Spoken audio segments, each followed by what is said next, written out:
KISS guitarist Ace Frehley has died at the age of 74. Maybe have innuendos, but you could take it either way. You know, I mean, if you have a deranged mind... What way did you take it when you wrote? When the world gathered to say goodbye to KISS legend Ace Frehley, no one expected what came next. As the final notes faded and the crowd mourned in silence, Peter Criss stepped forward, and what he revealed stunned everyone in the room.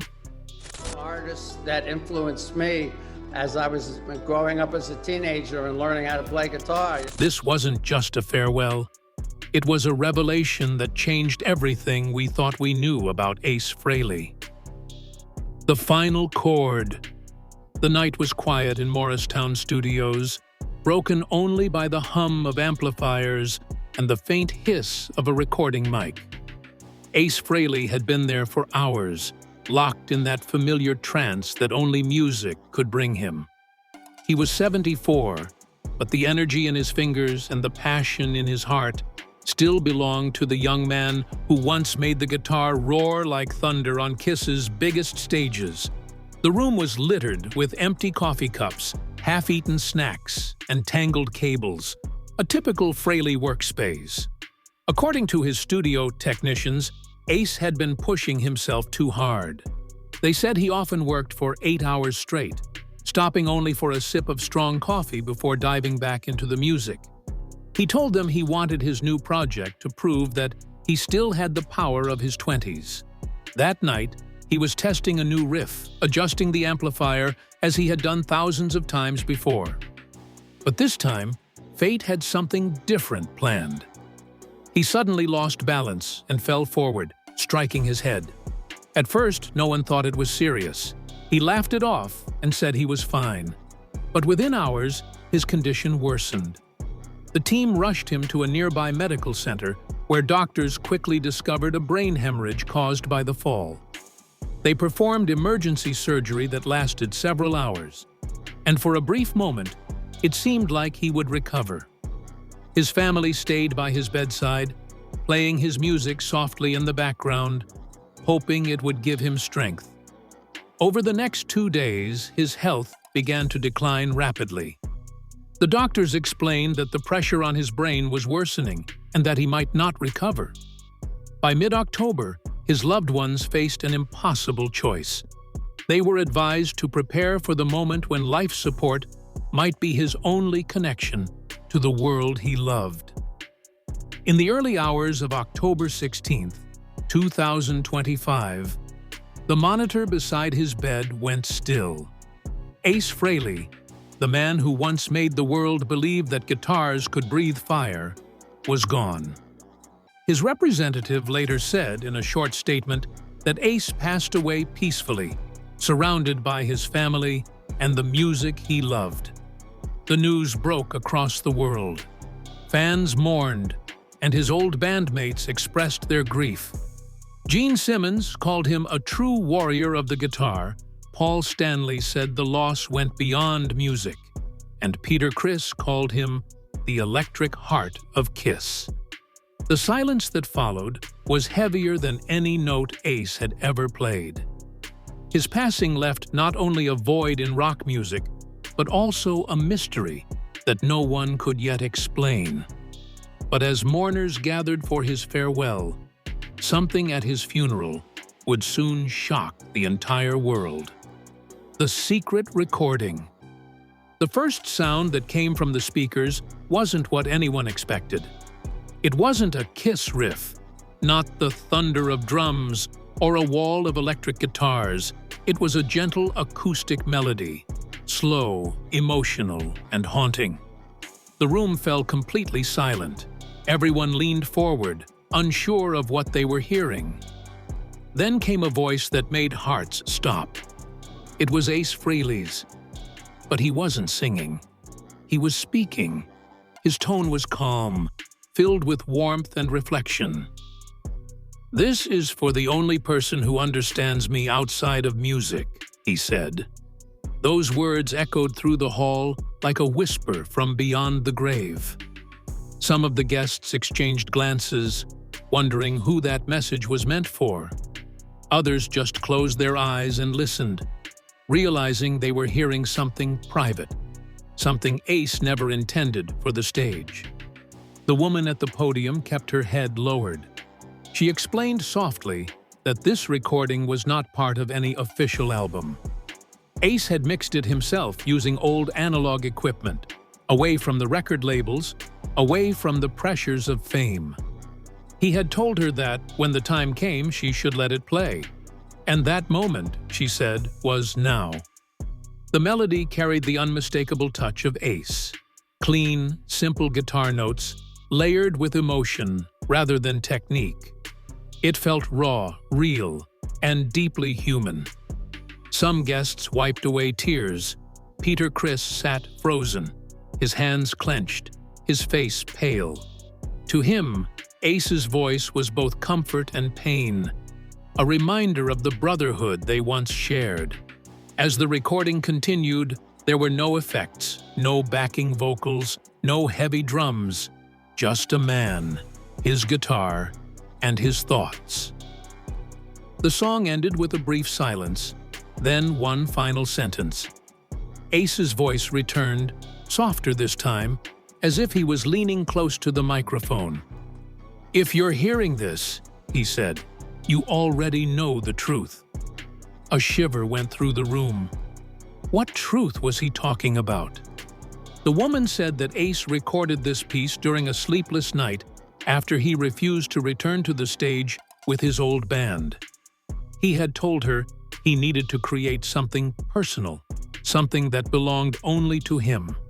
But when the woman finally revealed who she was and what her connection to Ace had been, the entire meaning of that message changed in an instant. Peter Criss's powerful farewell. After the woman's revelation, the hall felt heavy with disbelief. Some guests lowered their heads while others stared at Peter Criss, who remained silent. He had been Ace's friend since the early days, long before the fame, the tours, and the silver-painted faces.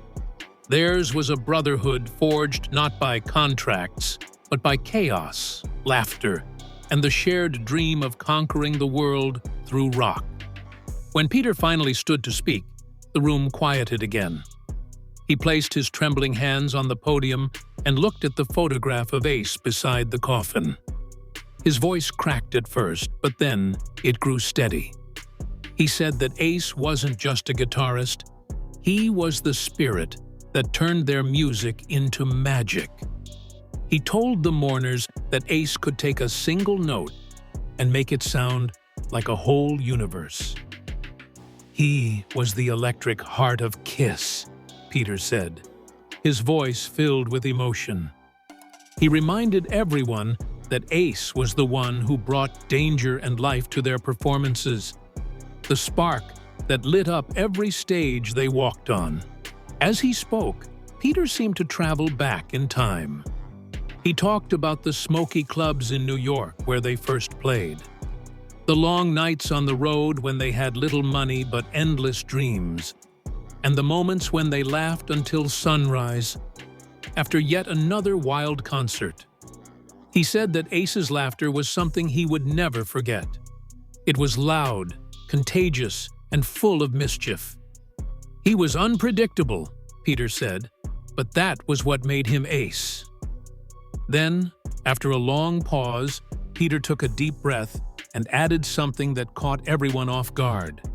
He revealed that Ace had been working on something before he died, a new collection of songs he never spoke about publicly.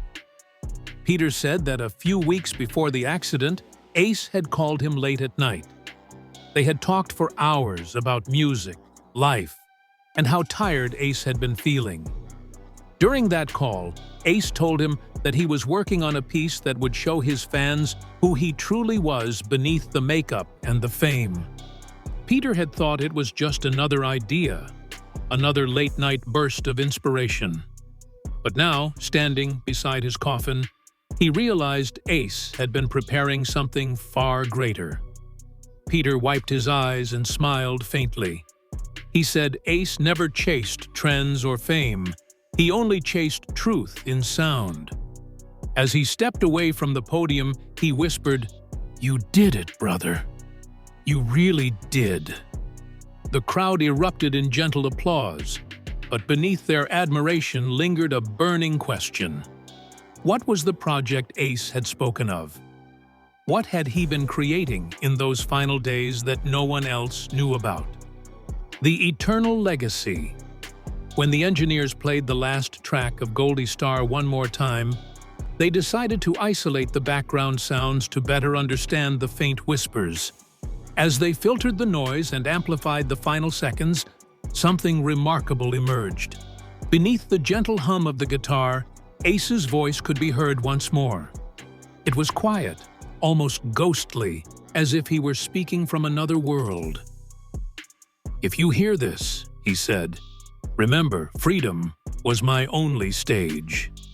The room went silent. Even the engineers, hardened by years in the industry, felt goosebumps. It wasn't just music they were hearing. It was a message from a man who had lived his life chasing artistic truth. Ace Frehley's journey had always been a fight between fame and freedom. From the very beginning, he refused to bend to commercial pressure. When record labels wanted radio-friendly hits, he delivered raw, guitar-driven soundscapes that captured emotion rather than perfection. His riffs in songs like Cold Gin and Shock Me weren't technically complex, but they carried feeling, something no machine could replicate. Dave Grohl once said that seeing Ace perform with smoke and light bursting from his guitar was one of the moments that made him want to be a musician. Lady Gaga had also mentioned that the spaceman character inspired her to embrace confidence and individuality on stage. Ace's influence was enormous, even if he didn't always get the credit he deserved. His guitar style was often studied in music schools as an example of how simplicity could create lasting impact. Instructors pointed out how Ace used silence as much as sound, giving each note room to breathe.